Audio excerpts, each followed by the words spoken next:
सिद्ध्यन्ति सिद्ध्यन्ति च मनोरथाः यस्मिन् सर्वाणि कर्माणि पुण्यत्याध्यात्मचेतसा निराशीर्निर्ममो याति परं चेति सोच्युतः. एवमेव 97ನೇ ಪೇಜು 97. ಏವಮೇವ ಯತೆ ಸ್ವೀಯ ವಿತ್ತೇನ ತು ವಿನಾ ಸದಾ ಮೂಲಮಂತ್ರೈ ಸದಾ ಸ್ನಾನು ವಿಷ್ಣೋರೇವ ಚ ತರ್ಪಣಂ ವಿಶೇಷೋ ನಿಷ್ಕ್ರಿಯತೆ ಅಜಲಾಂಜಲಿತಾ ತಥಾ ತರ್ಪಣಂ ತು ಹರೇರೇವ ಯತೆ ರತ್ಯಸ್ಯ ಚೋದಿತಂ ಎಂಬುವ ಪದವನ್ನು ಸಂಗ್ರಹ ಮಾಡ್ತಾ ಇದ್ದಾರೆ. ಇಲ್ಲಿ ತನಕ ಬ್ರಹ್ಮಚಾರಿಗಳು ಹೇಗಿರಬೇಕು ಅಂತ ಹೇಳಿದ್ರು, ಗೃಹಸ್ಥರ ವಿಚಾರ ಮೊದಲಿಂದ ಹೇಳ್ಕೊಂಡು ಬಂದಿದ್ದು, ವಾನಪ್ರಸ್ಥರ ವಿಚಾರ ಆಗಿ ಯತಿಗಳು ಅಂತ ಕೊನೆಯ ಆಶ್ರಮ ಯತಿಗಳಂತೆ. ಏವಮೇವ ಇದರಂತೆ ಯತಿಗಳು ಕೂಡ ತಮ್ಮ ಜೀವನವನ್ನು ನಿರ್ವಹಿಸಬೇಕು. ಹೇಗೆ ಪೂಜಾ ಕ್ರಮಗಳನ್ನೆಲ್ಲ ಹೇಳಿದ್ದಾರೆ ಅದರಂತೆ. ಆದರೆ ಸ್ವೀಯ ವಿತ್ತೇನ ವಿನಾಶದ, ತಮ್ಮ ಸ್ವಂತ ಹಣ ಅಂತ ಸಂಪಾದನೆ ಮಾಡ್ಕೊಳ್ಳಿಕ್ಕಿಲ್ಲ.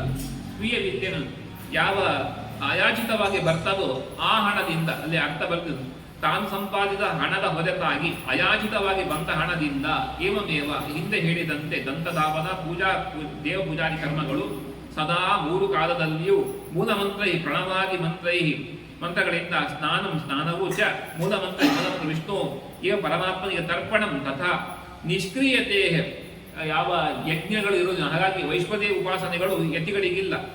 ಹಂಸ ಪರಮಾಯಂ ಯತಿಗಳಿಗೆ ಅಜಲಾಂಜಲಿತಾತದ ಬ್ರಹ್ಮಯಜ್ಞ ಇಲ್ಲದಿರುವಂಥದ್ದು ವಿಶೇಷವಾಗಿದೆ. ಅನ್ಯಸ್ಯತೆಗೆ ಈ ಹಂಸ ಪರಮಾಂಸರಿಗೆ ಹರೇರೇವ ತರ್ಪಣಂತು ಅಂದರೆ ಪಿತೃ ತರ್ಪಣಗಳು ಯಾವುದೂ ಇಲ್ಲ.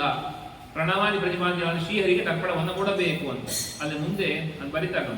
ಕುಟೀಚಕ ಬಹುದಕ ಯತಿಗಳಿಗೆ ಬ್ರಹ್ಮಯಜ್ಞ ವೈಶ್ವದೇವವೂ ಇದೆ. 98ನೇ ಪೇಜಲ್ಲಿ ಮಾರ್ಕ್ ಮಾಡ್ತಾರೆ ಅದನ್ನು. 4 ವಿಧವಾದ ಯತಿಗಳು ಯತಿಯಾಶ್ರಮದಲ್ಲಿ, ಅದರಲ್ಲೂ ಕೂಡ ಈ ಕುಟೀಚಕ ಬಹುದಕ ಅಂತೆಲ್ಲ ಅಂದರೆ ಮನೆಯಲ್ಲೇ ಹೊರಗೆ ಇರುವಂಥದ್ದು, ಸನ್ಯಾಸಿಗಳಂತೆ ಇರುವಂಥದ್ದು. ಅವರಿಗೆ ಯಜ್ಞೋಪವಿತವಿರುತ್ತದೆ. ಬಹುದಕ ಅನ್ನುವಂಥವರು 7 ಮನೆಗಳಿಗೆ, ತಮ್ಮ ಕುಟುಂಬದವರ 7 ಮನೆಗಳಿಗೆ ಹೋಗಿ ಅಲ್ಲಿ ಭಿಕ್ಷೆ ಬೇಡಿಕೊಂಡು ತಿನ್ನುವಂಥದ್ದು. ಅವರಿಗೂ ಕೂಡ ಹೀಗಿರ್ತದೆ. ಇನ್ನು ದಂಡ ಇರ್ತದೆ, 3 ದಂಡ ಇರುವ ತ್ರಿದಂಡಿಗಳು ಅಂತೆಲ್ಲ ಯತಿಗಳ ಆಶ್ರಮದಲ್ಲಿ ಬರ್ತದೆ. ಕೊನೆಯದು ಹಂಸ ಪರಮಹಂಸ ಆಶ್ರಮ ಅಂತ. ಇದರಲ್ಲಿ ಅಂದರೆ ಸ್ವೀಯ ಸಂಪತ್ತು ಇಲ್ಲ. ಯಾರಿಗೆ ಕುಟೀಚಕ ಬಹುದ ಯತಿಗಳಿಗೂ ಕೂಡ ತಮ್ಮದೇ ಆದ ಸಂಪತ್ತನ್ನು ತಾವು ಸಂಪಾದನೆ ಮಾಡಲಿಕ್ಕಿಲ್ಲ. ಹಂಸ ಪರಮಹಂಸರಿಗೆ ಸ್ವೀಯ ವಿತ್ತವೂ ಇಲ್ಲ, ಬ್ರಹ್ಮಯಜ್ಞ ದೇವಾದಿ ತರ್ಪಣವೂ ಇಲ್ಲ, ವೈಶ್ವದೇವಾದಿ ಹೋಮಗಳೂ ಇಲ್ಲ. ಅಗ್ನಿ ತ್ಯಾಗ ಮಾಡಿದವರು ಅಂತ. ಹಾಗಾಗಿ ಯತಿಗಳಿಗೆ ಕೊಡುವಾಗ ಕೈಗೆ ಕೊಡ್ಲಿಕ್ಕಿಲ್ಲ. ನಾವೇನು ಕೊಡ್ತೇವೆ, ಅದು ಕೊಡ್ತೇವೆ, ಇದು ಕೊಡ್ತೇವೆ, ಕೈಯಿಂದ ಸ್ವೀಕಾರ ಮಾಡಿ. ಯಾಕೆ ಅಗ್ನಿ ಇಲ್ಲ. ಬ್ರಾಹ್ಮಣ ದಾನವನ್ನು ಕೈಯಲ್ಲಿ ಸ್ವೀಕಾರ ಮಾಡಬೇಕು. ಯಾಕಂದ್ರೆ ಕೈಯಲ್ಲಿ ಅಗ್ನಿ ಇದೆ. ಆ ಋಣವನ್ನು ಪರಿಹಾರ ಮಾಡಿ ಶಕ್ತಿ ಸಾಮರ್ಥ್ಯ ಇರುವ ಕೈಯಿಂದ. ಆದರೆ ಯತಿಗಳಿಗೆ ಅಗ್ನಿ ತ್ಯಾಗ ಮಾಡಿರುವುದರಿಂದ ಕೈಯಲ್ಲಿ ಸ್ವೀಕಾರ ಮಾಡಲಿಕ್ಕಿಲ್ಲ. ಎದುರಲ್ಲಿ ಇಟ್ಟಿದ್ದಷ್ಟೇ, ಸ್ಪರ್ಶ ಮಾಡಲಿಕ್ಕೆ. ಸಂಧ್ಯಾಂಗ ಗಾಯತ್ರಿ ಇಲ್ಲದಿದ್ದರೂ ವಿಶ್ವಾಮಿತ್ರ ಗಾಯತ್ರಿಯನ್ನು ಮಿತಿಯಲ್ಲಿ ಜಪಿಸಬಹುದು. ಪ್ರಣವ ಜಪ ವಿಶೇಷ ಯತಿಗಳಿಗೆ ವಿಶೇಷವಾಗಿ ತಿಳಿಸಿಕೊಡ್ತಾ ಇದ್ದಾರೆ. ಯತಿಗಳು ಮಹಾಮಂತ್ರ ಜಪವನ್ನು ಮೊದಲು ಎಷ್ಟು ಮಾಡುವೆಂದು ನಿರ್ಧರಿಸಿ ತರ್ಪಣ ಮೊದಲು ಕೊಟ್ಟು ಆಮೇಲೆ ಜಪಿಸುವಂಥದ್ದು. ನಾವು ಮಾಡುವಂಥ ಜಪಕ್ಕೆ ತರ್ಪಣ ಅಂತ ಹೆಸರು. ಆದರೆ ಅನ್ಯ ಬ್ರಹ್ಮಚಾರಿ, ಗೃಹಸ್ಥ, ವಾನಪ್ರಸ್ಥರು ಮಾಡುವಂಥದ್ದು ಜಪ ಅಂತ ಹೇಳಿ ಜಪ ತರ್ಪಣ ಅಂತ ಇರ್ತದೆ. ಆದರೆ ಯತಿಗಳು ಮಾಡುವಂಥದ್ದು ತರ್ಪಣ ಆಯ್ತಾ ಅಂತ ಹೇಳುವಂಥದ್ದು. ಜಪ ಆಯ್ತಾ ಅಂತ ಹೇಳಬಾರ್ದು, ತರ್ಪಣ ಅಂತ. ಯಾಕಂದರೆ ಮೊದಲಿಗೆ ಇಷ್ಟು ಜಪ ಮಾಡ್ತೇವೆ ಸಂಕಲ್ಪ ಮಾಡಿ ತರ್ಪಣವನ್ನು ಕೊಟ್ಟು 10 ಜಪಕ್ಕೆ ಒಂದು ತರ್ಪಣ ಅಲ್ವಾ ಲೆಕ್ಕಾಚಾರ. ಹಾಗೆ ಮೊದಲೇ ತರ್ಪಣವನ್ನು ಕೊಟ್ಟು ಇಷ್ಟು ಮಾಡ್ತೇವೆ ಅಂತ ಸಂಕಲ್ಪ. ಆದರೆ ಉಳಿದವರು ಜಪ ಮಾಡಿದ ಮೇಲೆ ತರ್ಪಣ ಕೊಡಲಿಕ್ಕೆ. ಹಾಗಾಗಿ ತರ್ಪಣ ಕೊಟ್ಟ ಮೇಲೆ ಜಪ ಮಾಡಲೇಬೇಕು, ಕಂಡೀಷನ್. ಉಳಿದೋಲಿ ಹಾಗಿಲ್ಲ. 100 ಮಾಡ್ತೇವೆ ಸಂಕಲ್ಪ, 1000 ಮಾಡ್ತೇವೆ ಸಂಕಲ್ಪ ಮಾಡಿ ಫೋನ್ ಬಂತು, ಗಡಿಬಿಡಿ ಆಯಿತು, ಮನಸ್ಸಿಲ್ಲ, 10ಕ್ಕೆ ಸ್ಟಾಪ್ ಮಾಡಿ ಎದ್ದು ಹೋಗು. ಮಾಡಿದ 10 ಜಪ ತರ್ಪಣವನ್ನು ಕೊಟ್ಟು ಆಯ್ತು ಎಂದು ಪಾಪ ಏನೋ ಪರಿಸ್ಥಿತಿ, ನಮ್ಮ ದೇಹದ ಆರೋಗ್ಯ ಸಮಸ್ಯೆ ಏನೋ ಆಯಿತು, ಅಲ್ಲಿ ತರ್ಪಣ. ಆದರೆ ತರ್ಪಣ ಕೊಟ್ಟ ಮೇಲೆ ಜಪ ಮಾಡಲೇಬೇಕು. ಯತಿಗಳಿಗೆ ಹೀಗೆ. ಹಾಗಾಗಿ ತರ್ಪಣ ಅಂತ ನಮ್ಮ ಅನುಷ್ಠಾನಕ್ಕೆ ವಿಶೇಷ ಇರುವಂಥದ್ದು. ಮುಂದೆ ಸಮಿದ್ಧೋಮೋ ವಟೋಶ್ಚೈವ ಕೃತ್ವಾ ವಿಷ್ಣು ಮೃತಾಶನೆ, ಬ್ರಹ್ಮಚಾರಿಗೆ ಮತ್ತು ವಿಶೇಷ ಹೇಳ್ತಾ ಇದ್ದಾರೆ. ಸಮಿದ್ಧೋಮ ಮಾಡಬೇಕು ಅಂತ. ಬ್ರಹ್ಮಚಾರಿ ಮಾಡುವ ಅಗ್ನಿ ಕಾರ್ಯಕ್ಕೆ ಅದು ಕರ್ತವ್ಯ. ಒಂದು ಸಮಿಧೆಯಲ್ಲಿ ಅಗ್ನಿಯ ಆಹುತಿ ಕೊಡುವಂಥದ್ದು, ಇನ್ನೊಂದು ಸಮಿಧೆಯಿಂದ ಆ ಅಗ್ನಿಯನ್ನ ಆಹ್ವಾನ ಮಾಡಿ ಇಟ್ಕೊಳ್ಳಿಕ್ಕೆ ಬೆಳಿಗ್ಗೆ ಸಂಜೆ 2 ಹೊತ್ತು ಕೂಡ ಈ ಬ್ರಹ್ಮಚಾರಿ ಅಗ್ನಿ ಕಾರ್ಯವನ್ನು ಮಾಡಬೇಕು ಅಂತ ತಿಳಿಸಿಕೊಡ್ತಾ ಇದ್ದಾರೆ. ಅದು ಮುಂದೆ ಅಗ್ನಿಹೋಮದ ವಿಚಾರವನ್ನು, ಅಗ್ನಿ ಉಪಾಸನೆ ಹೇಗೆ ಮಾಡಬೇಕು, ಅಗ್ನಿ ಕಾರ್ಯ ವಿಚಾರವನ್ನು ತಿಳಿಸಿಕೊಟ್ಟಿದ್ದಾರಲ್ಲಿ. ಇನ್ನು 103ನೇ ಪೇಜು. ಸರ್ವವರ್ಣಾಶ್ರಮೈ ವಿಷ್ಣು ಏಕ ಏವೇಜ್ಯತೆ ಸದಾ ರಮಾ ಬ್ರಹ್ಮಾದಯತಸ್ಯ ಪರಿವಾರದ ಏವತು. ಮತ್ತೆ ಆಚಾರ್ಯ ತಿಳಿಸಿಕೊಡ್ತಾ ಇದ್ದಾರೆ. ಎಲ್ಲ ಬಂದಿರುವ ವಾಕ್ಯಗಳೇ ಎಲ್ಲ ವರ್ಣಾಶ್ರಮದಿಂದಲೂ ಕೂಡ ವಿಷ್ಣು ಏಕ ಅಂದರೆ ಮುಖ್ಯವಾಗಿ ವಿಷ್ಣು ಸರ್ವೋತ್ತಮ ಎಂಬುದಾಗಿಯೇ ಏಕ ಏವ ಈಜ್ಯತೆ ಸದಾ ಪೂಜಿಸಲ್ಪಡ್ತಾನೆ. ಮತ್ತೆ ಬೇರೆ ದೇವತೆಗಳಿದ್ದಾರಲ್ಲ ಅವ್ರ ಕಥೆ ಏನು ಅಂದರೆ ರಮಾ ಬ್ರಹ್ಮಾದಯ ತಸ್ಯ ಪರಿವಾರತಃ ಇನ್ನು ರಮಾ ಬ್ರಹ್ಮ ಇದು ಮೊದಲಾದ ಎಲ್ಲರೂ ಕೂಡ ಅವನ ಪರಿವಾರ ಎಂಬ ದೃಷ್ಟಿಯಿಂದ ಪೂಜೆ ಮಾಡುವಂಥದ್ದು ಅಂತ ಹೇಳುತ್ತಾ, ವೈಷ್ಣವಾನ್ಯೇವ ಕರ್ಮಾಣಿ ಯಕ್ಕರೋತಿ ಸದಾನರಃ ಜಪಾರ್ಚ ಮಾರ್ಚನಾದೀನಿ ಸ್ವಾಷ್ಟಮೋಕ್ತಾನಿ ಯಾನಿ ಚ ಸತತ್ ಕರ್ಮೇತಿ ವಿಜ್ಞೇಯೋ ಹೆನ್ಯ ದೇವಾದಿ ಪೂಜನಂ ಕೃತ್ವಾ ಹರೌ ಅರ್ಪಯತಿ ಸತತೋಗ ಮಾತ್ರವಾನ್. ಇದು ಗೀತಾ ತಾತ್ಪರ್ಯದಲ್ಲಿ ಶ್ರೀಮದ್ ಆಚಾರ್ಯ ಉಲ್ಲೇಖ ಮಾಡಿದ ಒಂದು ಪ್ರಮಾಣ ವಾಕ್ಯ. ವೈಷ್ಣವಾನ್ಯೇವ ಕರ್ಮಾಣಿ, ಜಪ ಅರ್ಚನೆ ಮಾರ್ಜನೆ ಇವೆಲ್ಲವೂ ಕೂಡ ಕರ್ಮ ಮಾಡುವುದು, ನಮ್ಮ ಆಶ್ರಮದ ಕರ್ಮ ಮಾಡುವುದೆಲ್ಲವೂ ಕೂಡ ದೇವರ ಪೂಜೆ ಎಂಬ ಚಿಂತನೆಯ ಜೊತೆಗೆ ಮತ್ತೆ ಇದೆಲ್ಲ ಭಗವತ್ ಸಂಬಂಧದ ಸತತ್ ಕರ್ಮೇತಿ ವಿಜ್ಞೇಯ, ಅದೆಲ್ಲವೂ ಕೂಡ ಕರ್ಮ ಅಂತ ಕರೆಸಲ್ಪಡುತ್ತದೆ. ಒಂದೊಮ್ಮೆ ಅನ್ಯ ದೇವದ ಪೂಜೆ ಮಾಡಿದರೂ ಕೂಡ ಅದನ್ನು ಭಗವಂತನಿಗೆ ಅರ್ಪಣೆ ಮಾಡುವಂಥದ್ದು, ಇದೆಲ್ಲವೂ ಕರ್ತವ್ಯ ಅಂತ ತಿಳಿಸಿಕೊಡ್ತಾ ಇದ್ದಾರೆ. ಮುಂದೆ ಭಗವಂತನನ್ನ ಧ್ಯಾನಿಸುವ ಬಗೆ ಹೇಗೆ ಅಂತ ತಿಳಿಸ್ತಾ ಇದ್ದಾರೆ. ಕವಿಂ ಪುರಾಣಂ ಅನುಶಾಸಿತಾರಂ ಅಣೋರಣೀಯಾಂಸಂ ಅನುಸ್ಮರೇದ್ಯ. ಭಗವದ್ಗೀತೆಯಲ್ಲಿ ಕೃಷ್ಣ ಹೇಳಿದ ಮಾತಿತ್ತು ಭಗವಂತನ ಧ್ಯಾನವನ್ನು ಹೇಗೆ ಮಾಡಬೇಕು ಅಂತ. ಸರ್ವಸ್ಯ ಧಾತಾರಂ ಅಚಿಂತ್ಯ ರೂಪಂ ಆದಿತ್ಯ ವರ್ಣಂ ತಮಸಃ ಪರಸ್ತಾತ್. ಅರ್ಥ ಅಲ್ಲೇ ಬರ್ದಿದ ನೋಡಿ. ಕವಿಂ ಸರ್ವಜ್ಞನಾದ, ಪುರಾಣಂ ಸರ್ವ ಅಂತರ್ಯಾಮಿಯಾದ, ಅನುಶಾಸಿತಾರಂ ಸರ್ವ ವಿದ್ಯೆ ಉಪದೇಶಕನಾದ, ಅಣೋಹು ಅಣಿಯಾಂಸಂ ಅಣುವಿಗೂ ಸೂಕ್ಷ್ಮನಾದ, ಅಚಿಂತ್ಯಂ ಸಾಕಲ್ಯೇನ ತಿಳಿಯಲು ಅಶಕ್ಯನಾದ, ಸರ್ವಸ್ಯ ಧಾತಾರಂ ಬ್ರಹ್ಮ ಸಕಲ ಜಗತ್ತಿಗೆ ಧಾರಣ ಪೋಷಕರ್ತೃವಾದ, ಆದಿತ್ಯವರ್ಣ ಸೂರ್ಯನಂತೆ ಬಣ್ಣವುಳ್ಳ ಪರಮಾತ್ಮನನ್ನು ಯಾರು ಸ್ಮರಿಸುತ್ತಾನೋ ಅವನು ತಮಸಃ ಪರಸ್ತಾತ್ ಅಜ್ಞಾನ ಪ್ರತಿಬಂಧ ದುಃಖ ಮೊದಲಾದವರಿಂದ ದೂರವಾಗುತ್ತಾನೆ. ಆದ್ದರಿಂದ ಎಲ್ಲ ಕಾಲದಲ್ಲಿ ಭಗವಂತನ ಈ ಗುಣ ವಿಷಯ ಚಿಂತಿಸಬೇಕು. ಭಗವಂತ ಹೇಗಿದ್ದಾನೆ? ಅಣುವಿನಲ್ಲಿ ಅಣುವಾಗಿದ್ದಾನೆ. ಮತ್ತೆ ಗುಣಗಳಲ್ಲಿ ಗುಣ ಅವನು, ಎಲ್ಲ ವಿದ್ಯೆಗಳನ್ನು ಉಪದೇಶಿಸುವವನು. ನಾವು ಯಾರಿಂದಲೂ ವಿದ್ಯೆ ಕಲಿತಾ ಇದ್ದೇವೆ, ಈಗ ಯಾವುದೋ ವಿದ್ಯೆ ಕೇಳ್ತಾ ಇದ್ದೇವೆ. ಕೇಳುವುದು ಯಾರು? ನಿಂತು ಗಣಿಸುವವನು ಭಗವಂತ. ಹಾಗಾಗಿ ನನಗೇನೋ ಇವತ್ತು ಒಂದು ಸತ್ಯಾಸ್ತ್ರದ ಒಂದು ವಾಕ್ಯ ಕೇಳ್ತಾ ಇದ್ದೇನೆ ಎಂದರೆ ಎಲ್ಲ ಭಗವತ್ ಅನುಗ್ರಹ ನುಡಿಸಿ ಅನುಗ್ರಹಿಸುವ ಭಗವಂತ ಎಂಬ ಎಚ್ಚರ ಸದಾ ಇರಬೇಕೆಂಬುದಾಗಿ. ಸರ್ವಸ್ಯ ಧಾತಾರಂ ಎಲ್ಲರನ್ನ ಹೊತ್ತವನು, ಇಲ್ಲ ನನ್ನ ಪೋಷಣೆ ಮಾಡುವನ ಮನೆ ಯಜಮಾನ ಅಥವಾ ನನ್ನ ಮಗ ಕೊಡುವ ಇದು ನಡೀತಾ ಇದೆ, ದುಡ್ಡು ಇಂದ ಮನೆ ನಡೀತಾ ಇದೆ, ಇಲ್ಲ, ಎಲ್ಲರನ್ನ ಹೊತ್ತು ಪೋಷಣೆ ಮಾಡುವ ಭಗವಂತನೇ ಸರ್ವಸ್ಯ ಧಾತಾರಂ. ಎಲ್ಲರ ಅವರೊಳಗಿತ್ತು ಅವರವರ ಕರ್ತವ್ಯ ನಿರ್ವಹಣೆ ಮಾಡುವ ಮೂಲಕ ನಮ್ಮ ಕರ್ತವ್ಯ ನಿರ್ವಹಣೆಗೆ ವಿಶೇಷ ಅವಕಾಶವನ್ನು ಮಾಡಿಕೊಡುವಂಥದ್ದು ಅದು ಭಗವಂತನೇ ಎಂಬ ಎಚ್ಚರ ನಮ್ಮಲ್ಲಿ ಎಷ್ಟು ಇರುವಂಥದ್ದು. ಅಂದರೆ ಭಗವಂತನ ಗುಣವನ್ನು ಚಿಂತನೆ ಮಾಡಿದಷ್ಟು ವಿಶೇಷವಾಗಿ ನೆಮ್ಮದಿ ಸಾಧ್ಯ. ಆ ದೃಷ್ಟಿಯಲ್ಲಿ ನಮ್ಮ ಚಿಂತನೆ ಇರಬೇಕು ಅಂತ ತಿಳಿಸಿಕೊಡ್ತಾ ಇದ್ದಾರೆ. ಮತ್ತೆ ವೇದಾಹಮೇತಂ ಪುರುಷಂ ಮಹಾಂತಂ ಆದಿತ್ಯವರ್ಣಂ ತಮಸಸ್ತು ಪಾರೆ ಸರ್ವಾಣಿ ರೂಪಾಣಿ ವಿಚಿತ್ಯ ಧೀರಃ ನಾಮಾನಿ ಕೃತ್ವಾಭಿ ವದಂತ್ಯದಾಸ್ತೆ. ಮತ್ತೆ ಹೇಳ್ತಾ ಇದ್ದಾರೆ ಅದೇ ಭಗವದ್ಗೀತೆಯ ಪದಗಳಿವೆಲ್ಲ. ಧೀರಃ ಸರ್ವಜ್ಞನಾದ ನಾರಾಯಣ ಸರ್ವಾಣಿ ಬ್ರಹ್ಮಾಂಡಾನಿ ಸಕಲ ವಸ್ತುಗಳನ್ನು ಅವಿಚಿತ್ಯ ಪುರುಷದಲ್ಲಿ ಹೇಳುವ ರೀತಿಯಲ್ಲಿ ಸೃಷ್ಟಿಸಿ ರೂಪಾಣಿ ಶುದ್ಧಾದಿ ರೂಪಗಳನ್ನು ನಾಮಾದಿ ಬ್ರಹ್ಮಾದಿ ಹೆಸರುಗಳನ್ನು ಕೃತ್ವ ಉಂಟು ಮಾಡಿ ಅಭಿಪದನ್ ಆಯಾ ಪದಾರ್ಥಗಳನ್ನು ಆಯಾ ರೂಪನಾಮ ಉಳ್ಳವನಾಗಿ ಹೇಳುತ್ತಾ ಯಾವಾಗ ಆಸ್ತೆ ಇರುತ್ತಾನೋ ಏವಂ ಅಂತಹ ಮಹಾಂತಂ ಮುಕ್ತಾಮುಕ್ತ ಸ್ವಾಮಿಯಾದ ತಮಸಃ ಪಾದೆ ಪ್ರಗತಿ ಬಂದ ಮೀರಿದ ಆದಿತ್ಯವರ್ಣಂ ಅನಂತ ಸೂರ್ಯಕಾಂತಿ ಉಳ್ಳ ಪುರುಷಂ ಪೂರ್ಣ ಷಡ್ಗುಣನಾದ ತಂ ನಾರಾಯಣನನ್ನು ಅಹಂ ನಾನು ವೇದ ಪ್ರತ್ಯಕ್ಷೀಕರಿಸಿಕೊಂಡಿದ್ದೇನೆ ಎಂಬುವ ಮಾತು. ಭಗವಂತನನ್ನ ಈ ರೀತಿಯಾಗಿ ಸರ್ವಜ್ಞವನು ತಿಳಿಯಬೇಕು, ಉಪಾಸನೆ ಮಾಡಬೇಕು ಅಂತ ಯಾವ ರೂಪದಲ್ಲಿ ದೇಹ ಬಿಡುವಾಗ ಚಿಂತನೆ ಮಾಡಬೇಕು ಎಂಬ ಪ್ರಶ್ನೆ ಅರ್ಜುನ ಮಾಡಿದಾಗ ಹೇಳುವಂಥದ್ದು ಕವಿಂ ಅಂದ್ರೆ ಈ ರೀತಿಯಾಗಿ ಜ್ಞಾನಿಗಳು ಚಿಂತಿಸುತ್ತಾ ಭಗವಂತನನ್ನು ಚಿಂತಿಸುತ್ತಾ ತಮ್ಮ ದೇಹವನ್ನು ಬಿಡ್ತಾರೆ ಅಂತ ಅದು ವರ್ಣನೆ ವಿಶೇಷವಾಗಿ ಭಗವದ್ಗೀತೆ ಇರುವಂಥದ್ದು. ನಾನು ಇಂತಹ ಭಗವಂತನನ್ನ ಆಯಾ ಸೃಷ್ಟಿ ಮಾಡಿದ್ದು ಭಗವಂತ, ಸೃಷ್ಟಿ ಮಾಡಿ ಅವುಗಳಿಗೆ ಒಂದು ಹೆಸರು ಕೊಟ್ಟಿದ್ದು ಭಗವಂತ. ಆ ಹೆಸರಿನಿಂದ ಕರೆಯಲ್ಪಡುವ ಮೂಲಕ ಅಲ್ಲಿ ಅದರ ಆ ರೂಪದಲ್ಲಿ ಇದ್ದು ಭಗವಂತನೇ ಆ ಹೆಸರಿಗೆ ತಾನು ಪಾತ್ರನಾಗ್ತಾನೆ ಅಂತ ಇರುವಂಥದ್ದು. ಈ ರೀತಿಯಾಗಿ ಹಿಡಿದು ಉಪಾಸನೆ ಮಾಡಬೇಕು ಅಂತ. ಮತ್ತೆ ದಾತ ಪುರಸ್ತಾದ್ ಎಂಬುದಾಜಹಾರ ಶಕ್ರ ಪ್ರವಿದ್ವಂ ಪ್ರದೇಶ ಚತಸ್ರಃ ಅಮೇವ ವಿದ್ವಾನ್ ಅಮೃತ ಇಹ ಭವತಿ ನಾಣ್ಯ ಪಂಥ ಅಯನಾಯ ವಿದ್ಯತೆ.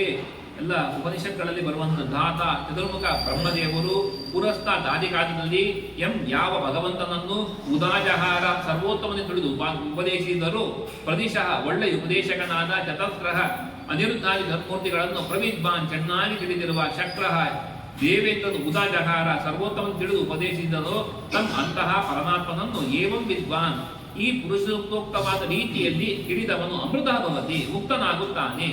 ಅಯನಾಯ ಮೋಕ್ಷಕ್ಕೆ ಅನ್ಯ ಅಪರೋಕ್ಷ ಜ್ಞಾನಕ್ಕಿಂತ ಹೊರತಾದ ಪಂಥಾಹ ಮಾರ್ಗವೂ ಇಲ್ಲ. ಮೋಕ್ಷ ಬೇಕೋ ಜ್ಞಾನವನ್ನು ಹೊಂದಬೇಕು. ಯಾವ ಜ್ಞಾನ? ಲೌಕಿಕ ಜ್ಞಾನ ಅಲ್ಲ. ಮತ್ಯಾವುದು? ಅಲೌಕಿಕ ಜ್ಞಾನ. ಅಪರೋಕ್ಷ ಜ್ಞಾನವೇ ನನಗೆ ಬೇಕಾದದ್ದು. ದೇವರ ಸರಿಯಾದ ಅರಿವು ಬಂದಾಗ ಲೌಕಿಕದ ಬಗ್ಗೆ ಇರುವಂತಹ ಒಲವು ನಿಧಾನಕ್ಕೆ ಕಡಿಮೆ ಆಗ್ತಾ ಹೋಗ್ತದೆ. ಆಚಾರ್ಯ ತಿಳಿಸಿದ್ರಲ್ವ, ಹಂತ ಹಂತವಾಗಿ ಅದು ಭಗವಂತ ಕೃಷ್ಣ ಹೇಳುವಂಥದ್ದು. ಚಾಂಚಲ್ಯ ಮನಕೃಷ್ಣ ಅಂತ ಅರ್ಜುನ ಹೇಳಿದಾಗ, ನೀವು ಹೇಳುವಂಥ ಮಾರ್ಗಗಳು ತುಂಬ ಕಠಿಣವಾಗಿದೆ, ನನ್ನ ಮನಸ್ಸು ನಿಲ್ಲುವುದಿಲ್ಲ, ಇಂತಿಂತ ಯಜ್ಞ ಮಾಡಬೇಕು, ಮನೋಯಜ್ಞ, ಅವರೆಲ್ಲ ಉಪಾಸನೆ ಆಹುತಿ ಯಜ್ಞ ಎಲ್ಲ ಮಾಡ್ತಾರೆ ಅಂತೆಲ್ಲ ಸಾಧಕರ ವಿಚಾರವನ್ನು ಕೃಷ್ಣ ಹೇಳಿದಾಗ ಅರ್ಜುನ ಹೇಳ್ತಾನೆ, ಇದೆಲ್ಲ ನಮ್ಮಲ್ಲಾಗುವಂಥದ್ದಲ್ಲ, ಇದು ಮನಸ್ಸು ಒಂದು ಕಡೆ ಎಲ್ಲೋ ನಿಲ್ಲುವಂಥದ್ದಲ್ಲ, ಮಹಾ ಚಂಚಲ ಅದು. ಹಾಗಾಗಿ ನೀನು ಹೇಳಿದ್ದು ಯಾವುದೋ ಕನ್ನಡಿ ಒಳಗೆ ಗಂಟಿನಂತ ಆಗ್ತದಲ್ಲ ಅಂತ ಹೇಳಿದಾಗ ಕೃಷ್ಣ ಹೇಳ್ತಾನೆ, ಹಾಗಿಲ್ಲ, ಹಂತ ಹಂತವಾಗಿ ಕ್ಷಣ ಒಂದೊಂದು ಬಿಡ್ತಾ ಬರಬೇಕು. ಬಿಡಿಸಿಕೊಳ್ಳುವುದನ್ನು ಅಭ್ಯಾಸ ಮಾಡಿದಷ್ಟು ನಮಗೆ ಯಾವ ವಿಚಾರ ಅವಶ್ಯಕತೆ ಇಲ್ಲೋ ಅಲ್ಲಿ ಮಾತನಾಡದೇ ಇರುವಂಥದ್ದು. ನಾನು ಒಂದು ಸೇರಿಸ್ತೇನೆ ಮಾತು. ಕೆಲವು ಸಂದರ್ಭ ಹಾಗೆ ನೋಡ್ತೇವೆ, ಕೆಲವರ ಸ್ವಭಾವ ಇರ್ತದೆ, ಅವರಿಗೆ ಅದಕ್ಕೆ ಸಂಬಂಧ ಇರುವುದಿಲ್ಲ. ಮಾತುಕತೆ ನಡೆದಿದೆ, ಅವ್ರು ಬಂದ್ರ ಮೇಲೆ ನಂದೊಂದು ಒಗ್ಗರಣೆ ಏನು ಹಾಕ್ತಾರೋ, ಆಮೇಲೆ ನೋಡುವಾಗ ಏನು ಗೊತ್ತೇ ಇಲ್ಲ ಅವರಿಗೆ, ವಿಚಾರಗಳ ಆಳ ಏನು ಗೊತ್ತೇ ಇಲ್ಲ.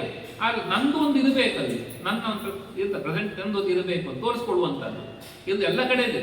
ಇದು ಅಲ್ಲಿ ಮಾತ್ರ ಇಲ್ಲಿ ಮಾತ್ರ ಎಲ್ಲ ಕಡೆಗೂ ಇದ್ದೋರ್ತದ್ದೇ ಇದು. ಹಾಗೆ ಮನೆಯಲ್ಲೂ ಇಂಥ ವಿಚಾರ ನಡೀತದೆ. ಅರ್ಥಾತ್ ಸಾಧಕ ಎಚ್ಚರಗೊಂಡವನು ಹಂತ ಹಂತವಾಗಿ ನನಗಲ್ಲ ಈ ವಿಷಯದ ಸಂಬಂಧ ಹೀಗೆ ಮಾತಾಡ್ತೇನೆ, ಇಲ್ವಾ ಮೌನ ಮಾಡ್ತೇನೆ, ದೇವರ ಚಿಂತನೆ ಮಾಡ್ತೇನೆ, ಇಷ್ಟಕ್ಕೆ ಸೀಮಿತ ಮಾಡಿಕೊಳ್ಳುತ್ತಾ ಬಿಡಿಸಿಕೊಳ್ಳುವ ಪ್ರಕ್ರಿಯೆಯನ್ನು ಆರಂಭಿಸಿದರೆ ಹಂತ ಹಂತದಿಂದ ಅದು ಒಂದೇ ಸಲ ಆಗ್ತದೆ ಅಂತಲ್ಲ, ಎಳೀತದೆ. ಮನೆಯಲ್ಲಿ ಪೂಜೆ ಮಾಡ್ತಾ ಕೂತಾಗ ಮಕ್ಕಳು ಏನಾದ್ರು ಇದ್ರೆ, ಯಾಕೆ ಗಲಾಟೆ ಮಾಡ್ತೀರಾ ನೀವು ಹಾಗೆ ಹೀಗೆ ಅಂತ ಬೈಯುವಂಥದ್ದು ಇರ್ತದೆ. ಮಕ್ಕಳಿಗೆ ಗೊತ್ತಾಗ ಜೋರು ಮಾಡೋದು ಇರ್ತದೆ. ಆದ್ರೆ ಮಕ್ಕಳಿಗೆ ಬುದ್ಧಿ ಇರ್ತದೆ. ನಮ್ಮ ಮನಸ್ಸನ್ನ ನಾವು ಈಗಾಗಲೇ ತಂದುಕೊಳ್ಳೋ ಪ್ರಯತ್ನ ಪಡಬೇಕು. ಕೇಳುವ ಸಿಟ್ಟು ಬಂದ್ಬಿಡ್ತದೆ. ಸಿಟ್ಟು ಬಂದರೆ ಮೈಲಿಗೆ ಮತ್ತೆ ಪುನಃ ಸ್ನಾನ ಮಾಡಬೇಕು. ನೀವು ಗಟ್ಟಿ ಮಾತಾಡ್ತೀರಾ, ನೀವು ಆ ಶಬ್ದ ಮಾಡ್ತೀರಾ, ನೀವು ಅದು ಮಾಡ್ತೀರಾ, ನೀವು ಮಾಡ್ತೀರಾ, ಸಣ್ಣ ಶಬ್ದ ಆದ್ರೂ ಅಲ್ಲಿ ಹೋಗಿರ್ತದೆ, ನಿಮ್ಮಿಂದಾಗಿ ಡಿಸ್ಟರ್ಬ್ ಆಗ್ತದೆ ಎನ್ನುವ ಆರೋಪ ಮತ್ತೊಬ್ಬರಲ್ಲಿ ಮಾಡ್ತೇವೆ. ಅರ್ಥಾತ್ ನಮ್ಮ ಇಂದ್ರಿಯಗಳನ್ನು ನಮ್ಮ ಹತೋಟಿ ಇಟ್ಟುಕೊಂಡಾಗ ಅದು ನಮಗೆ ನಾನು ಕೇಳಬಾರದು, ಕೇಳುವುದಿಲ್ಲ, ಕೇಳಿದರೂ ಕೇಳಿಸದಂತೆ ತಡೆದುಕೊಳ್ಳುವ ಪ್ರಯತ್ನ ಮಾಡಿದಾಗ, ಬದುಕುವಲ್ಲಿ ಮಾಡಿದಾಗ ನಮಗೆ ಬೇಡ ಶಬ್ದಗಳು ಕೇಳುವುದೇ ಇಲ್ಲ. ಹಂತ ಹಂತವಾಗಿ ಮಾಡುವ ಪ್ರಯತ್ನದಿಂದ ಬೇಡ ಭಕ್ಷ್ಯಗಳು ಇದ್ದಷ್ಟು ತಿನ್ನಬೇಕು ಅಂತ ಆಸೆ ಇರುತ್ತದೆ. ಆದರೆ ಶುಗರ್ ಬಂತು ಅಲ್ವಾ, ಮೊದಲು ಮಾತ್ರ ಇತ್ತು, ಆಮೇಲೆ ಇನ್ಸುಲಿನ್ ಹೋಯ್ತು, ಜಾಸ್ತಿ ಡೋಸ್ ಅಂದ್ರೆ ಸಿಹಿ ಎಲ್ಲರಿಗೂ ಹಾಕಿದ್ರು, ನಮ್ಗೆ ಬೇಡ ಅಂತ ಬಿಡುತ್ತೇವೆ. ಯಾವಾಗ ರೋಗ ಬಂತು, ರೋಗ ಹಾಳಾಗ್ತದೆ ಅಂತ. ಹಾಗೆ ಯಾವ ವಿಚಾರವನ್ನು ತೆಗೆದುಕೊಂಡ್ರೆ ನನ್ನ ಮನಸ್ಸು ಕಷ್ಪನವಾಗ್ತದೋ ಒಳಕಾಗ್ತದೋ ಆದು ವಿಚಾರದಿಂದ ದೂರ ಇರಬೇಕು ನಾನು. ಇದು ಅಭ್ಯಾಸ ಮಾಡಿದಾಗ ಮಾತ್ರ, ಹೇಗೆ ಆರೋ ಕೆಟ್ಟ ಮೇಲೆ ಬೇಡ ಅಂತ ಬಿಡುತ್ತೇವೆ, ಹಾಗಾಗಿ ಇಂತಹ ವಿಚಾರಗಳು ನನಗೆ ಬೇಡ. ಇದು ಹಂತ ಹಂತವಾಗಿ ಅಭ್ಯಾಸ ಮಾಡಿದರೆ ನಮ್ಮ ಜೀವನ ಚೆನ್ನಾಗಿರಲಿಕ್ಕೆ ಸಾಧ್ಯ. ಹಾಗಾಗಿ ಭಗವಂತನ ಅಪರೋಕ್ಷ ಜ್ಞಾನವೇ ನಮಗೆ ಇರುವ ಮುಖ್ಯ ಮಾರ್ಗ. ಯಾವುದಕ್ಕೆ? ಮೋಕ್ಷಕ್ಕೆ. ಇದು ಬಿಟ್ಟು ಬೇರೆ ಮಾರ್ಗ ಇಲ್ಲ. ಯಾವುದೇ ಪೂಜೆ ಮಾಡಿ, ಯಾವುದೇ ಕರ್ಮ ಮಾಡಿ, ಏನು ಮಾಡಿದರೂ ಕೂಡ ಭಗವಂತನ ಪ್ರೀತಿಗಾಗಿ, ಅದು ಭಗವತ್ ಪ್ರಜ್ಞೆಯನ್ನು ನಮ್ಮಲ್ಲಿ ಉಂಟು ಮಾಡಲಿಲ್ಲ ಅಂತ ಅದಕ್ಕೆ ಅರ್ಥ. ಕೊನೆಯಲ್ಲಿ ನಮಗೆ ದೇವರ ಎಚ್ಚರ ತಂದು ಕೊಡಲೇಬೇಕು, ದೈಹಿಕವಾಗಿ ಎಷ್ಟು ಶ್ರಮ ಪಡಲಿ. ಆದರೆ ಅದರ ಕೊನೆ ಏನಿರಬೇಕು? ದೇವರ ಜ್ಞಾನ ಅದು ಕೊಡುವಂತಾಗಬೇಕು. ಈ ಎಚ್ಚರ ಕೊಟ್ಟಾಗ ಅದು ಮುಕ್ತಿಗೆ ಇರು. ಹಾಗಾಗಿ ಅಪರೋಕ್ಷ ಜ್ಞಾನ ಇಲ್ಲದರೆ ಮೋಕ್ಷ ಇಲ್ಲ ಅಂತ ತಿಳಿಸಿಕೊಡುತ್ತಾ ಉಪಸಂಹಾರ ಮಾಡ್ತಾ ಇದ್ದಾರೆ ಆನಂದ ತೀರ್ಥ ಮುನಿನ. ವ್ಯಾಸವಾಕ್ಯ ಸಮುದ್ಧೃತಿ ಸದಾಚಾರಸ್ಯ ವಿಷಯ ಕೃತಾ ಸಂಕ್ಷೇಪದ ಶುಭ. ಇಲ್ಲಿ ಹೇಳ್ತಾ ಇದ್ದಾರೆ, ನಾವು ಏನು ಮಾಡಿದ್ದೇನು, ಅನಂತ ತೀರ್ಥಮನಿನ ಅನಂತಕರವಾದ ಶಾಸ್ತ್ರಗಳು ರಚಿಸಿದಂತಹ ಶ್ರೀಮದ್ ಆಚಾರ್ಯರಿಂದ ಸದಾಚಾರಸ್ಯ ವಿಷಯ, ನಮ್ಮ ನಿತ್ಯದ ಆಚಾರ ಹೇಗಿರಬೇಕೆಂಬ ವಿಚಾರದಲ್ಲಿ ಶುಭ ವ್ಯಾಸ ವಾಕ್ಯ ಸಮುದ್ಧೃತಿ, ಶ್ರೀ ವೇದವ್ಯಾಸರ ಮಾತುಗಳ ಸಂಗ್ರಹ ಇದೆ. ಆಚಾರ್ಯರ ಸ್ವಂತ ಮಾತು ಯಾವುದೂ ಇಲ್ಲ, ಸ್ಮೃತಿ ಪುರಾಣಗಳಲ್ಲಿ ಬಂದಂತಹ ಮಾತುಗಳನ್ನು ಸಂಗ್ರಹ ಮಾಡಿ ಇಲ್ಲಿ ನಮಗೆ ಕೊಟ್ಟು ಮಾಡಿ ಕೊಟ್ಟಿದ್ದಾರೆ. ಸಂಕ್ಷಿಪ್ತವಾಗಿ ವಿಚಾರ ನಿನ್ನೆ 4 ದಿನ ಕಲ್ಯಾಚಾರ್ಯ ಹೇಳಿದ್ದು ಅದೇ ವಿಚಾರವೇ. ಗೃಹಸ್ಥಾಶ್ರಮ ಅಂತ ಹೇಳಿಕೊಟ್ಟಾಗ ಅವರಿಂದ ಹೇಳ್ತಿದ್ದು ಬೆಳಿಗ್ಗೆ ಸ್ನಾನ ಹಿಡ್ಕೊಂಡು ಹೀಗಿರಬೇಕು ಹೀಗಿರುವ ಅದೇ ವಿಚಾರವನ್ನೇ ಹೇಳಿದ್ರು. ಸದಾಚಾರ ಸ್ಮೃತಿಯಲ್ಲಿ ನಾವು ಕೇಳಿದ್ದು ಅದೇ ವಿಚಾರವೇ. ಹೀಗೆ ಮಾಡಬಾರದು, ಹೀಗೆ ಮಾಡಬೇಕು, ಸ್ನಾನ ಹೀಗಿರಬೇಕು, ನಮ್ಮ ಜಪಾನುಷ್ಠಾನ ಹೀಗಿರಬೇಕು, ಆಚಮನ ಯಾವಾಗೆಲ್ಲ ಮಾಡಬೇಕು, ಆಕಳಿಕೆ ಬಂತು ಅಲ್ವಾ, ಸೀನು ಬಂತು, ಎಲ್ಲ ಆಚಮನ ಮಾಡುದು, ಇಲ್ಲ ಕಿವಿಯಾದ ಮುಟ್ಕೊಳ್ಬೇಕು, ಗಂಗೆ ಸ್ವರಣೆ ಮಾಡಿಕೊಳ್ಳುತ್ತಾ ಶುದ್ಧನಾಗಬೇಕು, ನಾಭಿಯ ಕೆಳಭಾಗ ಸ್ಪರ್ಶವಾದರೆ ಕೈ ತೊಳ್ಕೊಳ್ಬೇಕು, ಕೈ ಅಂದ್ರೆ ಎಲ್ಲಿ ತನಕ ತೊಳೆಯುವಂಥದ್ದು ಎಂಬ ವಿಚಾರ, ಮೊಣ ಗಂಟಿನ ತನಕ ತೊಳೆಯುವ, ಕಾಲು ಗಿಂಡಿ ಇದೆಲ್ಲ ಕಾಲು ತೊಳೆಯುವ ಕೈ ತೊಳೆಯುವುದು ಅಂದ್ರೆ ಅಷ್ಟು ತನಕ ತೊಳೆಕೊಳ್ಬೇಕು ಅಂತೆಲ್ಲ ನಿಯಮವನ್ನ ಎಲ್ಲ ವಿಧವಾದ ಎಲ್ಲ ಸಂಕ್ಷೇಪವಾಗಿ ಆಚಾರ್ಯ ತಿಳಿಸಿಕೊಟ್ಟಿದ್ದಾರೆ. ಎಲ್ಲ ವಿಧಾನತಃ ದತ್ತಧಾವನ ವಿಧಾನತಃ ಯಾವ ಕಾಷ್ಟಗಳನ್ನು ಬಳಸಿ ಹಲ್ಲು ತಿಕ್ಕಬೇಕು ಎಂಬ ವಿಚಾರಗಳನ್ನೆಲ್ಲ ಸಂಕ್ಷೇಪವಾಗಿ ನಾವು ಮಾಡಿಕೊಟ್ಟಿದ್ದೇವೆ ಅಂತ ಹೇಳುತ್ತಾ ಕೊನೆಯಲ್ಲಿ ಅಶೇಷ ಕಲ್ಯಾಣ ಗುಣ ನಿತ್ಯಾನುಭವಸತ್ತನು ಅಶೇಷ ದೋಷರಹಿತ ಪ್ರಿಯತಾಂ ಪುರುಷೋತ್ತಮ. ಈ ಮಾಡಿದ ಕೃತಿಯಿಂದ ಆಗಬೇಕಾದದ್ದೇನು? ಪುರುಷೋತ್ತಮ ಪ್ರಿಯತ. ಯಾವ ಕರ್ಮ ಮಾಡಿದರೂ ಗೋಪಾಲಕೃಷ್ಣ ಪ್ರಿಯತ, ದೇವರು ಸಂತುಷ್ಟನಾಗಲಿ. ಯಾರವನು ಅಶೇಷ ಕಲ್ಯಾಣ ಗುಣ ನಿತ್ಯಾನುಭವಸತ್ತನು, ಅಶೇಷವಾದ ಅಂದರೆ ಕೊನೆ ಇಲ್ಲದಂತಹ, ಇದು ಇಲ್ಲಿಯ ಮುಗಿಯಿತು ಅಂತಲ್ಲ, ಎಲ್ಲಾ ಕಲ್ಯಾಣ ಮಂಗಳಕರವಾದಂತಹ ಗುಣಗಳಿಗೆ, ಜ್ಞಾನ ಆನಂದಾದಿ ಗುಣಗಳ ಅನುಭವವುಳ್ಳವನು ಭಗವಂತ ಮಾತ್ರ. ಹಾಗಾಗಿ ಸತ್ತನು ಮಂಗಳ ಶರೀರವುಳ್ಳ ಅಶೇಷ ದೋಷರಹಿತ ಎಂದು ಕೂಡ ದೋಷದ ಸಂಪತ್ತಿ ಇಲ್ಲದಂತ ಭಗವಂತ ಪುರುಷೋತ್ತಮ. ಅವನು ನನ್ನ ಈ ಕೃತಿಯಿಂದ ಮಾಡಿದ ಸದಾಚಾರ ಸ್ಮೃತಿ ಎಂಬ ಕೃತಿಯಿಂದ ಅವನು ಸಂತುಷ್ಟನಾಗಲಿ ಪ್ರಾರ್ಥನೆಯನ್ನ ಮಾಡುತ್ತಾ ಇಲ್ಲಿಗೆ ಈ ಕೃತಿಯ ಮಂಗಳವಾಗಿ ಆಯ್ತಾ. ಮುಂದೆ ಕೃಷ್ಣಾಮೃತ ಮಹಾರಣದ ಒಂದು ಅಷ್ಟು ವಿಚಾರವನ್ನ ಸಂಗ್ರಹ ಮಾಡಿಕೊಟ್ಟಿದ್ದಾರೆ. ಅಲ್ಲಿ ನೆಕ್ಸ್ಟ್ ಪೇಜ್ ಅಲ್ಲಿದೆ ನೋಡಿ. ನಾವು ನಾಳೆಯಿಂದ ಕೃಷ್ಣಾಮೃತ ಮಹಾರಣವನ್ನೇ ಒಂದಷ್ಟು ಚಿಂತನೆ ಮಾಡುವ ಅಂತ ಇದ್ವಿ. ಇದರಲ್ಲಿ ಒಂದಷ್ಟು ಇದೆಯಲ್ಲ, ಓದಿ ಬಿಡುವ, ಈಗ ಟೈಮ್ ಇದೆ, ಇಲ್ಲಿ ನೋಡ್ತಾ ಹೋಗು. ರಡಂತೀಹ ಪುರಾಣಾನಿ ಭೂಯೋ ಭೂಯೋ ವರಾಣನೆ ನಭೋಕ್ತವ್ಯಂ ಸಂಪ್ರಾಪ್ಯ ಹರಿವಾಸದೆ. ಎಲ್ಲಾ ಪುರಾಣಗಳು ಹೇಳುವ ಒಂದೇ ಮಾತು, ಏಕಾದಶಿನ ತಿನ್ಬೇಡಿ ಅನ್ನುವ ಮಾತನ್ನ ಇದು ಆಚಾರ್ಯ ಸಂಗ್ರಹ ಮಾಡಿ ಕೊಟ್ಟಿದ್ದಾರೆ. ಪೃಥಿವ್ಯಾಂ ಯಾನಿ ಪಾಪಾನಿ ಬ್ರಹ್ಮ ಹತ್ಯಾದಿಕಾನಿ ಚ ಅನ್ನಮಾಶ್ರಯಿತ್ಯ ತಿಷ್ಟಂತಿ ಸಂಪ್ರಾಪ್ಯ ಹರಿವಾಸರಿ. ಎಲ್ಲಾ ಪಾಪಗಳು ಅನ್ನವನ್ನೇ ಆಶ್ರಯಿಸಿ ಇರುವ ಕಾರಣ ಏಕಾದಶಿ ದಿನ ಅನ್ನವನ್ನು ತಿನ್ನಬಾರದು, ಆಹಾರ ಪದಾರ್ಥ ನಿಷೇಧ ಅಂತ. ವರಂ ಸ್ವಮಾತ್ರ ಗಮನಂ ವರಂ ಗೋಮಾಂಸ ಭಕ್ಷಣಂ ವರಂ ಹತ್ಯಾ ಸುರಾಪಾನಂ ಏಕಾದಶಿ ಅನ್ನ ಭೋಜನಾತ್. ಏಕಾದಶಿ ಅನ್ನ ಭೋಜನ ಮಾಡುವುದಕ್ಕಿಂತಲೂ ಕೂಡ ಮಾಂಸ ತಿನ್ನುವುದಾದರೆ, ಸುರಾಪಾನ ಮಾಡುವುದಾದರೆ, ಸ್ವಮಾತ್ರ ಗಮನ ಮಾಡುವುದಕ್ಕಿಂತಲೂ ಅವೇ ಉತ್ತಮ. ಅದಕ್ಕಿಂತ ನೀಚವಾದದ್ದು, ಹೀನವಾದದ್ದು ಏಕಾದಶಿನ ಅನ್ನ ಸ್ವೀಕಾರ ಮಾಡುವಂಥದ್ದು. ಏಕಾದಶೇಂದ್ರಿಯೇ ಪಾಪಂ ಯದ್ಗತಂ ಭವತಿ ಪ್ರಭು ಏಕಾದಶಿ ಉಪವಾಸ ತತ್ಕರು ವಿಧೇಯಂ ಭದ್ರಜೆ. ಏಕಾದಶಿ ಉಪವಾಸ ಮಾಡುವುದರಿಂದ ನಮ್ಮ ಕರ್ಮೇಂದ್ರಿಯ, ಜ್ಞಾನೇಂದ್ರಿಯ, ಮನಸ್ಸು ಈ 11 ಇಂದ್ರಿಯಗಳಿಂದ ಮಾಡಿದ ಎಲ್ಲ ಪಾಪವು ಕೂಡ ದೂರವಾಗ್ತದಂತೆ. ಹಾಗಾಗಿ ಏಕಾದಶಿ ಉಪವಾಸವನ್ನು ಮಾಡಬೇಕು ಅಂತ. ಬ್ರಹ್ಮಚಾರಿ ಗೃಹಸ್ಥೋವಾ ವಾನಪ್ರಸ್ಥೋ ಯತಿಸ್ಥತ ಬ್ರಾಹ್ಮಣ ಕ್ಷತ್ರಿಯೋ ವೈಶ್ಯ ಶೂದ್ರೋ ಭರ್ತೃಮತೀತತ ಅಭರ್ತ್ರಕ ತದಾನ್ಯೇವ ಸೂತ ವೈದೇಹಿಕಾದ್ಯಯ ಏಕಾದಶ್ಯ ನಬುದ್ಧೀತ ಪಕ್ಷೇ ಉಭಯೋರಪಿ. ಇಲ್ಲ ಶುಕ್ಲ ಪಕ್ಷ ಏಕಾದಶಿ ಮಾತ್ರ ಮಾಡ್ತೇವೆ, ಕೃಷ್ಣ ಪಕ್ಷ ನಾವು ಇಲ್ಲ, ಅಥವಾ ಶುಕ್ಲ ಪಕ್ಷ ಮಾಡುವುದಿಲ್ಲ, ಕೃಷ್ಣ ಪಕ್ಷದ ಏಕಾದಶಿ ಮಾತ್ರ ಮಾಡ್ತೇವೆ, ಇಲ್ಲ, ಉಭಯೋರಪಿ ಎರಡೂ ಪಕ್ಷದಲ್ಲಿ ಬರುವಂತ ಏಕಾದಶಿಯನ್ನು ಮಾಡಬೇಕು. ಯಾರು ಮಾಡಬೇಕು? 4 ವರ್ಣದವರು, 4 ಆಶ್ರಮದವರು, ಮತ್ತೆ ಮದುವೆಯಾಗದ ಕನ್ಯೆ, ಮದುವೆಯಾಗಿ ಗಂಡ ಇರುವವರು, ಇಲ್ಲದೇ ಇರುವವರು, ಅಂತ್ಯಜರು ಎಲ್ಲರೂ ಕೂಡ ಎರಡೂ ಪಕ್ಷದ ಏಕಾದಶಿ ದಿನ ಉಪವಾಸವನ್ನು ಮಾಡಬೇಕು ಎಂಬ ಮಾತುಗಳು ವಿಷಯ ಸಂಗ್ರಹ ಮಾಡಿಕೊಟ್ಟಿದ್ದಾರೆ. ಇನ್ನು ನೈವೇದ್ಯ ಮಹತ್ವ ಅಂತ ಹಾಕಿದ್ದಾರೆ ಕೊನೆಗೆ. ವಿಷ್ಣು ನೈವೇದ್ಯ ಶೇಷಣ ಯೋ ಗುಣಕ್ಕೆ ದಿನೇ ಸಿಕ್ತೆ ಲಭೆ ಪುಣ್ಯಂ ಚಾಂದಾಯಣ ಶತಾಧಿಕಂ. ದೇವರಿಗೆ ನಿವೇದಿತ ಪದಾರ್ಥವನ್ನು ಸ್ವೀಕಾರ ಮಾಡಲು ಆಗುವ ಲಾಭ ಏನೆಂದರೆ ಒಂದೊಂದು ತುತ್ತು ತಿಂದಲೂ ಕೂಡ ಚಾಂದ್ರಾಯಣ 100 ಚಾಂದ್ರಾಯಣ ಮಾಡಿದ ಪುಣ್ಯ ಸಿಗ್ತದೆ. ಹಾಗಾಗಿ ರಾತ್ರಿ ಹೊತ್ತಿ ಕೂಡ ಪದಾರ್ಥ ವ್ಯವಸ್ಥೆ ಆದಾಗ ಅದಕ್ಕೂ ತೀರ್ಥವನ್ನು ಹಾಕಿ ಸ್ವೀಕಾರ ಮಾಡುವುದು ಉತ್ತಮ. ದೇವರ ನಿರ್ಮಾಲ್ಯ ತುಳಸಿಯನ್ನು ಯಾವುದೇ ಪದಾರ್ಥ ಆಗಲಿ ದೇವರಿಗೆ ನಿವೇದಿತವಾಗದ ಪದಾರ್ಥ ಸ್ವೀಕಾರ ಮಾಡಬಾರದು. ಕರ್ತವ್ಯ ವಿಹಿತವಾಗಿರುವಂಥದ್ದು.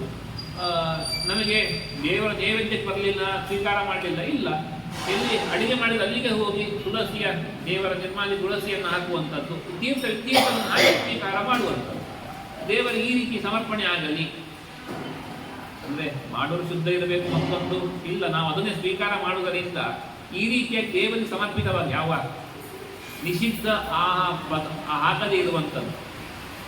ನಮಗೆ ರುಚಿಗೆ ಬೇರೆ ಬೇರೆ ಪದಾರ್ಥ ಹಾಕಿದ್ದು ಇದನ್ನು ನಾವು ನೈವೇದ್ಯ ಮಾಡ್ತೇವೆ ಅಂದ್ರೆ ಅದು ಬೇಡ. ಅದು ಬಿಟ್ಟು ನಿಷಿದ್ಧ ಪದಾರ್ಥಗಳನ್ನು ಹಾಕದೆ ಮಾಡಿದಂತಹ ಪದಾರ್ಥ ಇದ್ದರೆ, ತಯಾರಿಸಿದ ಅಡುಗೆ ಯಾವುದಿದ್ದರೆ ಅಲ್ಲಿಗೆ ದೇವರ ತೀರ್ಥವನ್ನು ಹಾಕುವ ಮೂಲಕ ಅಥವಾ ಕೊನೆ ಪಕ್ಷ ನಿರ್ಮಾಲ್ಯವನ್ನಾದರೂ ಹಾಕುವ ಮೂಲಕ ಇದು ಭಗವಂತ ಸಮರ್ಪಣ ಆಗಿದೆ, ಸಮರ್ಪಿತವಾಗಿದೆ ಭಾವದಿಂದ ಆಹಾರ ಸ್ವೀಕಾರ ಮಾಡಬಹುದು ಅಂತ. ಇನ್ನು ಹರಿನಾಮ ಸ್ಮರಣೆಗೆ ಹೇಳುವ ಮಹತ್ವ ಇದು. ನಾರಾಯಣೋ ನಾಮ ನರೋ ನರಾಣ ಪ್ರಸಿದ್ಧ ಚೋರ ಗದ್ಯ ಪ್ರತಿವ್ಯಾಂ ಅನೇಕ ಜನ್ಮಾಜ ಪಾಪ ಸಂಚಯಂ ಹರತ್ಯಶೇಷನ್ ಸ್ಪರ್ಧ ಮಾತ್ರ ಏವ. ನಾರಾಯಣನ ದೊಡ್ಡ ಕಳ್ಳನಂತೆ, ಸ್ಮರಣೆ ಮಾಡಿದರೆ ಸಾಕು ನಮ್ಮ ಪಾಪವನ್ನೆಲ್ಲ ಕತ್ಕೊಂಡು ಹೋಗ್ತಾನೆ ಅಂತ. ಹಾಗಾಗಿ ದೇವರ ಸ್ಮರಣೆ ವಿಶೇಷವಾಗಿ ಮಾಡಬೇಕು ಅಂತ ಇದು ಆಚಾರ್ಯ ತಿಳಿಸಿಕೊಟ್ಟ ದೊಡ್ಡ ಉಪದೇಶ. ಹಾಗಾಗಿ ಸುಮ್ಮನೆ ಕುಳಿತುಕೊಳ್ಳುವುದಕ್ಕಿಂತ ಬಾಯಿಗೆ ಬಂದ ದೇವರ ನಾಮ ನಾರಾಯಣ ಗೋವಿಂದ ಹರಿ ಯಾವುದಾದ್ರೂ ತೊಂದರೆ ಇಲ್ಲ ಹೇಳ್ತಾ ಇದ್ರೆ ದೊಡ್ಡ ಪುಣ್ಯ. ನಾಮೋಸಿ ಯಾವತಿ ಶಕ್ತಿ ಪಾಪತಿರ ಹರಣೆ ಹರೇ ತಾವತ್ ಪಾಪ ನಶಕ್ನೋತಿ ಪಾತಕಂ ಪಾತಕೀ ಜನ. ದೇವರ ನಾಮಕ್ಕೆ ಎಷ್ಟು ಶಕ್ತಿ ಇದೆ ಅಂದರೆ ಅಷ್ಟು ಪಾಪವನ್ನ ಮಾಡಲಿಕ್ಕೆ ಜನರಿಗೆ ಸಾಮರ್ಥ್ಯ ಇಲ್ಲ ಅಂತ. ಅಂದ್ರೆ ಹರಿ ಹರಿ ಹರಿ ಅಂದ್ರೆ ಸಾಕು, ನಮ್ಮ ಎಲ್ಲವನ್ನ ಹರಿತಾನೆ, ಏನು ಪಾಪಗಳನ್ನೆಲ್ಲ ಹರಿದಾಕುವಂತ ಶಕ್ತಿ. ಹಾಗಾಗಿ ಆ ಭಗವಂತ ನಾಮಕ್ಕೆ ಇರುವ ಶಕ್ತಿ ಎಷ್ಟಿದೆ ಅಷ್ಟು ಪಾಪವನ್ನು ಮಾಡಲಿಕ್ಕೆ ನಾವು ಸಮರ್ಥರಲ್ಲ ಎಂಬುವ ಮಾತನ್ನ ಸಂಗ್ರಹ ಮಾಡಿ ಕೊಟ್ಟಿದ್ದಾರೆ. ಅಚ್ಯುತಾನಂದ ಗೋವಿಂದ ನಾಮೋಚ್ಚಾರಣ ಭೇಷಜ ನಶ್ಯಂತಿ ಸಕಲಾರೋಗ ಸತ್ಯಂ ಸತ್ಯಮದಾಮ್ಯಹಂ. ಅಚ್ಯುತ ಅನಂತ ಗೋವಿಂದ ಈ 3 ನಾಮಗಳನ್ನು ಹೇಳಿದರೆ ಎಲ್ಲಾ ಬಗೆಯ ರೋಗಗಳು ಕೂಡ ನಾಶವಾಗ್ತದೆ ಎಂಬುದಾಗಿ ಇರುವಂಥದ್ದು. ಹಾಗಾಗಿ ನಾಮಸ್ಮರಣೆ ಅಚ್ಯುತಾಯ ಅನಂತಾಯ ಗೋವಿಂದ ಎಂದರೆ ಯಾಕೆಂದರೆ ರೋಗ ಅಂದರೆ ಅದು ಪಾಪದಿಂದ ಬರುವಂಥದ್ದು. ನಾವು ಏನು ರೋಗ ಅನುಭವಿಸ್ತೇವೆ ಅದು ಪಾಪದಿಂದ ಬರುವಂಥದ್ದು. ಅದಕ್ಕೆ ಪ್ರತಿಯೊಂದು ಕರ್ಮದ ಕೊನೆಯಲ್ಲಿ ನಾಮಸ್ಮರಣೆ ಮಾಡಬೇಕು. ಯಾಕೆ? ಆ ಕರ್ಮದ ದೋಷಗಳೇನಿದೆ ಅದನ್ನು ಪರಿಹಾರ ಆಗಲಿ. ನಾವು ಅಕ್ಷರ ದೋಷಗಳಿಂದಾಗಿ ಸ್ವರ ವೇದ ಕಾಲೆಲ್ಲ ಮಾಡುವ ದೋಷ ಕರ್ಮನಿಂದ ದೋಷಗಳೆಲ್ಲವೂ ಕೂಡಿ ಬರ್ತದೆ. ಅದೆಲ್ಲ ದೋಷ ಪರಿಹಾರ ಅಚ್ಯುತಾಯ ನಮಃ ಅನಂತಾಯ ನಮಃ ಗೋವಿಂದಾಯ ನಮಃ.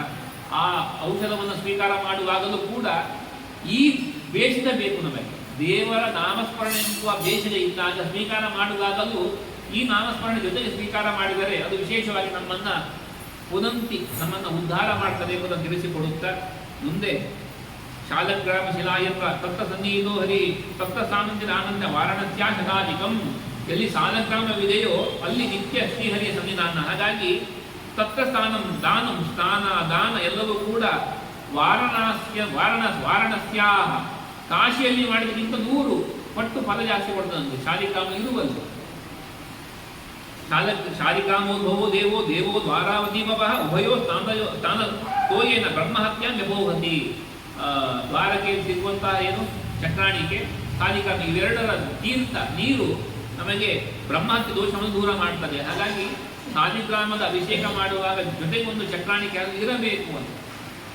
ಶಾಲಗ್ರಾಮ ಶಿಲಾರೂಪಿ ಯತ್ರ ತಿಷ್ಠತಿ ಕೇಶವ ಸಪ್ತದೇವ ಸುರಾಯಜ್ಞ ಭುವನಾನಿ ಚತುರ್ದಶ 14 ಲೋಕಗಳು ನಿಂತವಂತೆ. ಶಾಲಿಗ್ರಾಮ ರೂಪದಲ್ಲಿ ಭಗವಂತನ ಪೂಜೆ ಆಗುವಾಗ ಎಲ್ಲ ದೇವತೆಗಳ ಸನ್ನಿಧಾನ ಎಲ್ಲವೂ ಇರ್ತದೆ. ಯಥಾ ಕಾಷ್ಟ ಗತೋಬಂಧಿ ಮಧ್ಯಮಾನೇ ಪ್ರಕಾಶತೆ ತಥಾ ಸರ್ವಗತೋ ವಿಷು ಶಾಲಗ್ರಾಮೇ ಪ್ರಕಾಶತೆ. 2 ಕಾಷ್ಟಗಳನ್ನ ಅಂದ್ರೆ ಕಟ್ಟಿಗೆಯನ್ನು ತಿಕ್ಕಿದರೆ ಬೆಂಕಿ ಉಂಟಾಗ್ತದೆ. ನಾವು ಇದು ಯಜ್ಞದಲ್ಲಿ ಮತನ ಮಾಡುವ ತೆಗಿತಾರೆ, ಬೆಂಕಿಯನ್ನು ತೆಗಿತಾರೆ. ಅದೇ ರೀತಿಯಾಗಿ ಎಲ್ಲಾ ಕಡೆ ವ್ಯಾಪ್ತನಾಗಿರುವ ಭಗವಂತ ಕಾಣಿಸಿಕೊಳ್ಳುವುದಿಲ್ಲ ಶಾಲಿಗ್ರಾಮದಲ್ಲಿ. ಹಾಗಾಗಿ ಶಾಲಗ್ರಾಮ ಪೂಜೆ ವಿಶೇಷವಾಗಿ ಮಾಡಬೇಕು ಅಂತ ಹೇಳುತ್ತಾ ಶಾಲಗ್ರಾಮ ಶಿಲಾಗ್ರೇಯ ಶಾಂತಂ ಸತ್ಯ ವಿಚಕ್ಷಣ ಇದರ ಸತ್ಯ ಮುಕ್ತಿಮ್ಯಾಂತ ಸಂಶಯ. ಇದೊಂದು ವಿಶೇಷವಾದ ಪ್ರಮಾಣ. ಶಾಲಿಗ್ರಾಮದ ಮೇಲೆ ಪಿಂಡ ಕೊಡಬೇಕಂತೆ. ಶಾಲಗ್ರಾಮದ ಮುಂದೆ ಶಿಲಾಗ್ರೆ ಶಾಲಿಗ್ರಾಮವನ್ನು ಇಟ್ಟುಕೊಂಡು ಶ್ರಾದ್ದವನ್ನು ಮಾಡಿದರೆ ದೇವರು ಅಂತ ಹೇಳಿ ಮಾಡುವಂತ ಕ್ರಮ ಇದೆ. ಆದರೆ ಶಾಲಿಗ್ರಾಮ ತರುವುದಿಲ್ಲ. ಶಿಲಾಗ್ರೆ ಶಾಲಗ್ರಾಮ ಶಿಲಾಗ್ರೆ ಶಾಲಿಗ್ರಾಮ ಎದುರಿನಲ್ಲಿ ಶ್ರಾದ್ದವನ್ನು ಮಾಡಿದ್ದಾರೆ. ಆ ಶ್ರಾದ್ದ ಪಿತೃಗಳು ವಿಶೇಷ ತೃಪ್ತರಾಗ್ತಾರೆ, ಭಗವಂತ ಅವರಿಗೆ ಮೋಕ್ಷವನ್ನು ಕೊಡ್ತಾನೆ ಎಂಬ ವಿಶೇಷವಾದ ಅರ್ಥಾತ್ ಶಾಲಗ್ರಾಮದ ಮಹಿಮೆಯನ್ನು ಸಂಗ್ರಹ ಮಾಡಿದ್ದಾರೆ. ಯಾವ ದಿಕ್ಕಿನಲ್ಲಿ ಶಾಲಗ್ರಾಮ ಸ್ಪರ್ಶ ಮಾಡ್ತಾರೋ ಅವರಿಗೆ ಶೇಕ್ ಹ್ಯಾಂಡ್ ಮಾಡಲಿಕ್ಕೆ ದೇವತೆಗಳು ಕಾಯ್ತಾ ಇರ್ತಾರಂತೆ. ಅಷ್ಟು ಮಹಿಮೆಯನ್ನು ಶಾಲಿಗ್ರಾಮ ಹೇಳಿದ್ದಾರೆ. ಶಾಲಗ್ರಾಮ ಹುಟ್ಟುವಂಥದ್ದು ಸುಮ್ಮನಲ್ಲ, ಜನ್ಮಾಂತರ ಪುಣ್ಯದಲ್ಲಿ ಸಿಗುವ ಭಾಗ್ಯ ಅದು ಚಿಂತನೆ ಜೊತೆಗೆ ಮಾಡಿದರೆ ಶಾಲಿಗ್ರಾಮದಿಂದ ದೇವರ ಸನ್ನಿಧಾನ ಗೆಚ್ಚರ ಜೊತೆಗೆ ಮಾಡಿದಾಗ ಮತ್ತಷ್ಟು ಪುಣ್ಯವನ್ನು ಸಂಪಾದನೆ ಮಾಡಲಿಕ್ಕೆ ಅವಕಾಶ.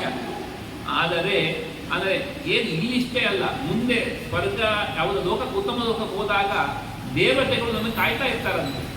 ಇಂತಹ ಅದ್ಭುತವಾದ ಕೈ ಇದು, ಅಂತಹ ನಿತ್ಯದ ಶಾಲಿಗ್ರಾಮ ಮುಡ್ತಾ ಇತ್ತು, ಆ ಕೈಯನ್ನು ನಾವು ಸ್ಪರ್ಶ ಮಾಡ್ತೇವೆ ಅಂತ ದೇವತೆಗಳು ಕಾಯ್ತಾ ಇರ್ತಾರೆ ಅಂತ ಪ್ರಮಾಣಗಳಿಗೆ ಪುರಾಣಗಳಲ್ಲಿ ಬರುವ ಮಾತಿದೆ.